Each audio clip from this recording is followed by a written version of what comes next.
top percentage Sensei here. It's really good stuff. Enemy minions will arrive in 5 seconds. All forces, move out! Alright, that's the team. Anyways, Ghost Taser 7 here. What's up, everyone? We are playing another S-Donghuang support. Easy grind of stars in the support lane. If you're going to play support, pick something that is viable to the team, has immense value. Rule number 5. Okay, we have the same tank runes as I went over in the previous S-Donghuang. Fate here. Harmony. Void. So those are the tank runes, as I said prior. That is the meta for any tank, any kit. Now, not everybody's going to be playing tank, but the ones who can, hybrid builds, or just full-on tank utility, those are the runes you're going to bring. There is no ifs, ands, or buts. The only other choice, specifically on S-Donghuang, is to bring an Avarice so you get more heals on magic lifesteal from your kit. Anyway, so we pick up that ruby crystal. It is essential that you buy that unless you are breaking the meta, and we're not going to go into that. So just stick to that. And if you have questions about breaking the meta, you can ask me in the comments section. I do have videos you can watch to see me do that. But I don't typically break the meta. Typically, I'm in line with it. That's just kind of how we play. That being said, we're aggressing the enemy team here. Getting those basic attacks are very important. So we're dishing out a little extra micro damage every single basic attack we get. Try to get those in there. If you can't, especially when it's critical play, remember skills are priority, but you should try to get those basic attacks in. Critical components of the micro. So with that being said, we have our sprint. I already went over the kit. I am being aggressed real quick, so we'll shift back. Try to see if they'll take me. They won't, so I just get into position for a perfect flick there. Throw out the ball, zone them. They respect it. We both get out. Almost got clapped on a 4 versus 2. Insufficient numbers is something that will pop up on the screen. You can hit that button and let everybody know. Do not play in insufficient numbers. That is a recipe to lose. So just play smart, zone them out, control their movement via zone, and try to get them to stop. Now, if they wanted to right in that instance, they probably could have still aggressed us and killed us, but they chose not to, right? So they didn't want to take any losses over a gold trade. Again, gold trade is not correct mentality. We are not inting on purpose. We are not choosing to die. We are choosing to play clean, act like we are competent. This is the highest level of play. Welcome to the top MMR, top ELO. Everybody here is trying to be perfect as possible based on the conditions, evolving and non-evolving. So Dodgy comes in there perfectly in synergy with me. I throw out my balls with my 2, deal some nice slowdown, some damage, some stun value against them if it wasn't the whale. And Dodgy, in perfect choreography and synergy, hits that and nets herself a kill, and I get an assist. So very clean, very competent. Dodgy is definitely ban worthy. Again, try to grab this, push forward, see if she'll grab it. I see an opportunity to go in before he teleports or flashes or whatever. He already had his flash down, and I didn't know that.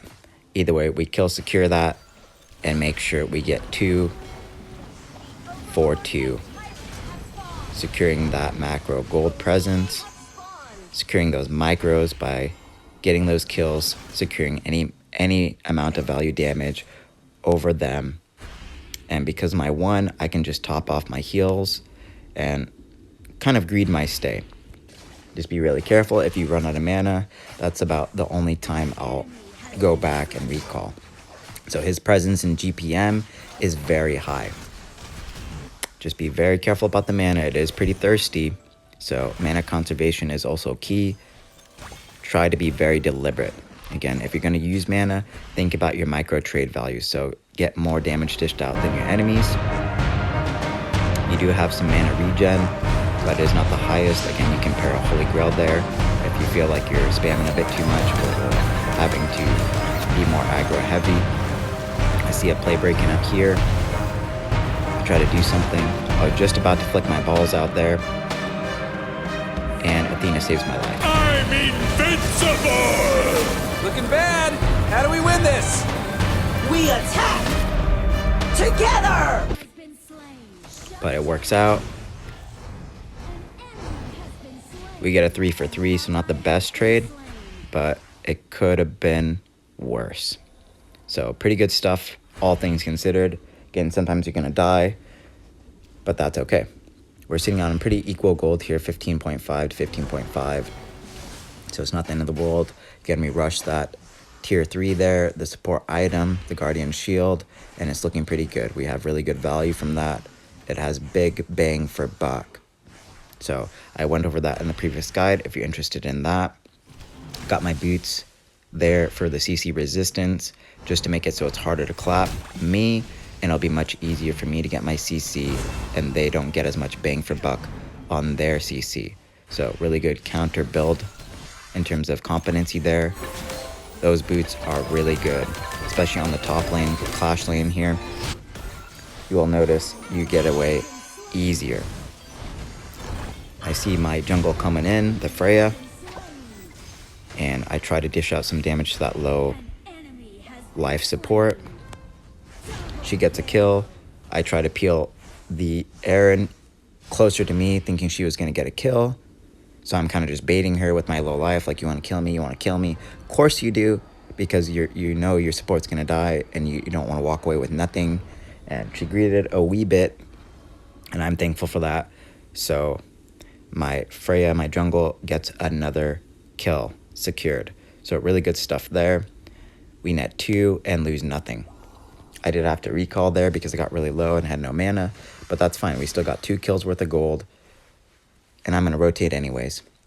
Notice on the map here that there is gold icons, so with your support item, I don't know if I said that in the previous video, but there will be gold around the map, so you can go grab those, and it adds up. We're sitting at 4,000 right now to a 32, just about, so almost 800 gold over the enemy support. We are definitely solidifying a gold lead over them. So slowly we're raising our economy to be more than theirs.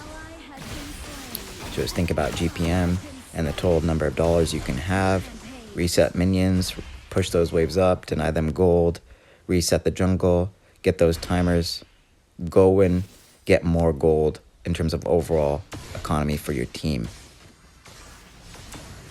Looking to see what's going to happen here with the jungle. She's been making really good plays, and I know that. I've been thinking very logically throughout the whole game, so we just set her up for success.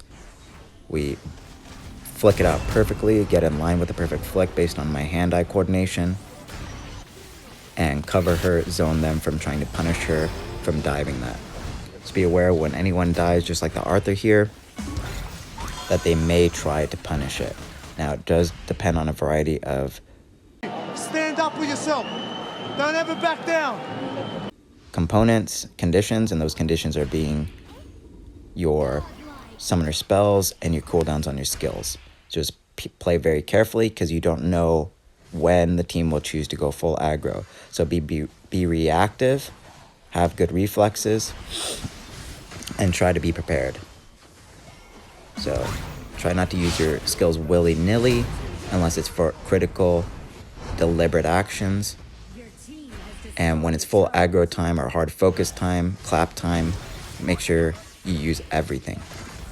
Those are going to be critical components that set you up for success and will win you games. I see Arthur's about to die from that ult, so I just trade places with him. I'm like, no, I don't want him to die. I'm going to try to save him, even at the cost of my life. And then throw out some balls to zone them, control their movement, kind of force them to not further be able to engage. So really good stuff there. I see a whole bunch of gold here on the bottom map here. So I'm just coming through. I know my jungle's right there, so I'll probably be moving towards that next. I'm just getting that gold real quick. We can pan over to that real quick. Or instant camera to her, whatever you want to call that. Switch the camera to her for short. And he's looking really good here. She gets dived there. Dodgy tries to do something. Unfortunately, she wasted her stun on the other target. and gets punished for it, but it's okay. This was a winning game. Again, sometimes mistakes are going to happen. Why? Because you're testing the water in terms of behaviorally analyzing your opponents and tracing out their decisions and pathing. So be careful in your approach. Again, those are in the 3 rules of gaming success, or the 3 steps, so you can check the description anytime for that. Anyways, the reality here that I'm going towards is we're all very deductive human beings. We have logic in our brains. That's just how the human brain works. It's okay to make a mistake as long as you're learning something from it. In the middle of the game, this game will evolve via our mindsets, via our emotions, different things like that. And it's on us to notice what the enemy's playstyle is, what their typical behaviors are, and try to counter their builds and counter building, try to counter their brain, kind of a lot of mind game, mind fuck, Shaq West, the song. So I see him going in for this. I try to dish out some damage to that Lorien. Really good stuff there. Try to get out. I did get out. Chana provided some really good cover fire, some zone, and the damage itself, not necessarily in an AP mage or AP mid skill set.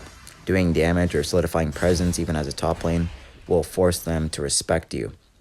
So you can zone with your presence, you can zone with damage, and you can zone with crowd control, CC for short. Choices in your zone. Arthur's getting aggressed here, and I see that my jungle's really low, so I instinctively try to take the aggro from her and go right in front of her to block them. Try to get some zone here, force them back. Aaron tries to kill me here. I try to eat up all that damage because these runes are really tanky. The build is very tanky. Just switch positions. Try to cover them from behind. Throw those balls out if you need to.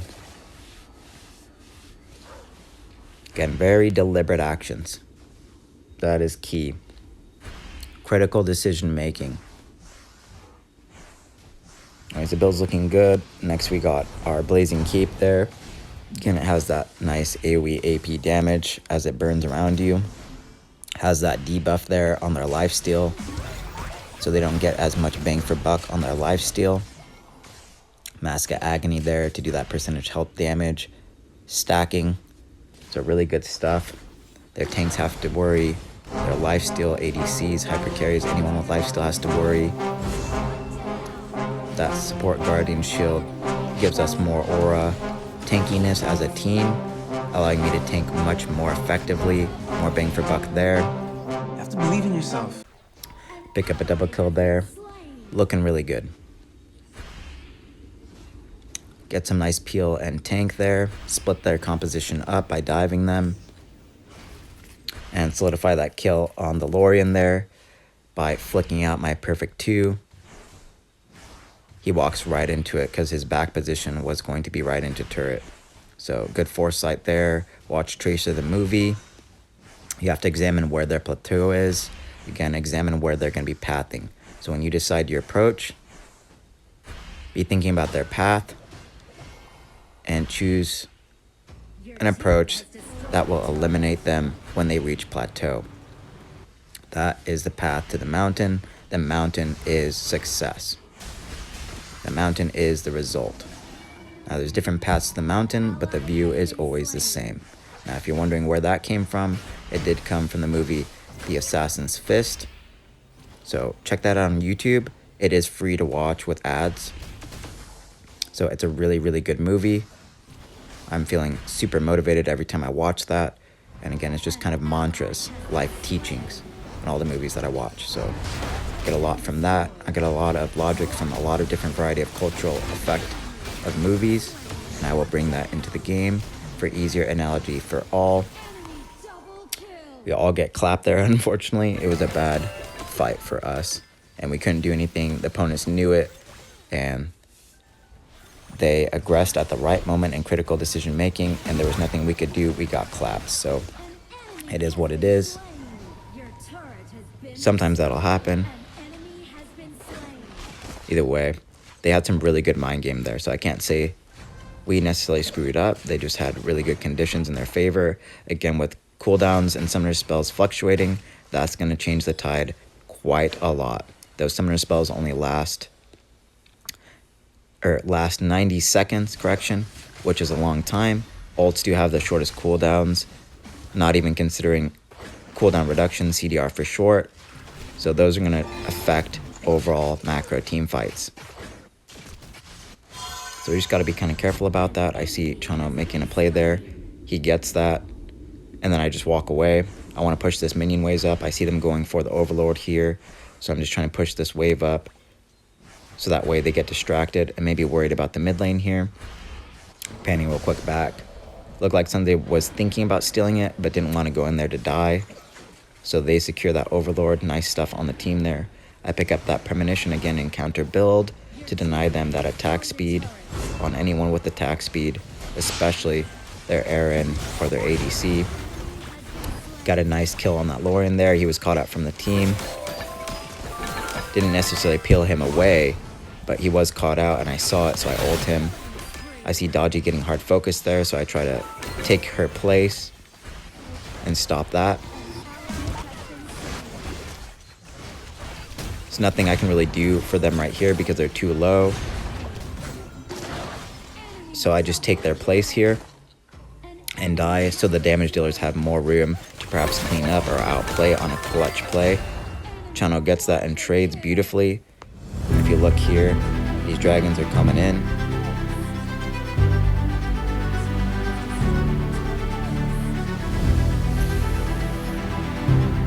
Sorry about that notification. I just turned notifications off, but unfortunately it went on. So I'm not sure why that happened. Anyways, weird. Probably a hack. Checkmate. Try to make me look bad or something. Anyways, you can see those dragons were up thanks to their Overlord. So even though we died, we traded even there, and they couldn't do anything with an ace. They were all dead. Those dragons are very powerful stuff on the Overlord, especially if you're already pushed up on all lanes. We grabbed all those tier 3s, the dragons by themselves, especially that main dragon, just took out their Nexus clean and clear. And Lauren being an AP, he can't really kill those dragons really easily. The ADC or the melees are the ones who really take out those minions really, really fast. It's not to say that the mages don't have wave clear, but the reality is that dragon, that Overlord, is very, very tanky. So you got to be very careful about that. Anyway, that led to us getting that GGWP checkmate. So briefly looking over the builds here, we're looking good. Everything is looking meta on our side. Looking on their side briefly. Yeah, Aaron even has a hybrid build, so that's looking really good. She is one of those hybrid ADCs with attack speed, so hyper carry hybrid. Really intelligent build there with some good value. As you saw in the end game, she got a quadra kill. If you want to try that out, you can see the value that comes from that, from this video. Really good build for sure. The whale dude, I don't know his name. Unfortunately, the Chognar from AOV is the equivalency of that. Also really good build, and you can see he was counter building. He was thinking about counter build components to really set our team back, and they had some good plays. Very sweaty stuff. So good game there for all around. Let's go check out these metrics real quick. Looking really good. 40% was the least amount of team fighting on our side. 36, almost 40 on their side. So pretty sweaty all around in terms of group fighting. 31% here on the high, both sides, although their whale did 29%. I took the cake for damage taken, so the job was really well done. Taking their places, tanking for them, peeling the enemies away from each other, breaking up their composition, things like that. That's what will get you that damage taken stat. Really good stuff on both the Daji and the Chano, 25% on damage. So that's what we're looking for, them being able to complete their job, and part of that is synergy with me and the jungler and the Arthur, with them taking damage as well, to allow them the opportunity to do that damage. So again, you got to play as that cohesive unit. You got to think as one, act as one unit. So when I think about that, I think about the movie Pacific Rim, how there's two people in one of those Gundam thingies, the robots, and they have to perfectly think together as one human being in perfect cohesive unit in order to win the game, okay? It's a lot more in-depth than just a simple word as teamwork. Teamwork is not the right word. Cohesive unit and phalanx is definitely the precise precision word to clearly label what needs to happen. So a lot of competency goes in to winning the game. Competency wins games for sure. Don't be deluded by other teachers telling you lesser things. I will give you the best logic possible for anything.